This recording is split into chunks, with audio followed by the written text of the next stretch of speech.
Hi, in this short video, we'll take a look at what happens with the embeds, disable WordPress embed setting in the media tab of WP Rocket.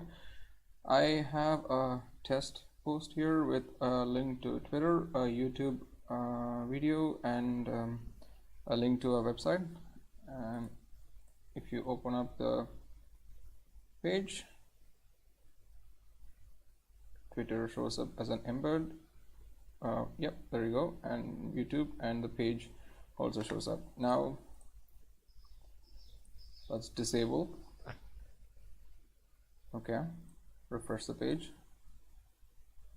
and you will still see Twitter shows up, YouTube shows up, but the external link shows up now just as a link. So what happens is when the description says that it prevents embedding content from non-whitelisted sites. Basically, WordPress has a list of sites that are whitelisted, like it has YouTube, it has Twitter, there you go, it has YouTube, and it doesn't have the third-party website that we have linked to here. So for other links, WordPress includes a JS file. You'll see it here, named WP embed.min.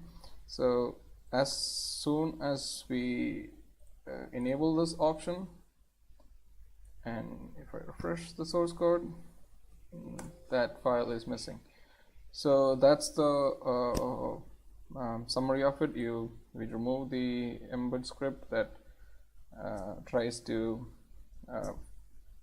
embed any non-whitelisted links. So it will reduce one, enabling the setting will reduce loading of one script, and it will reduce one request. I hope that was useful. Okay, thank you.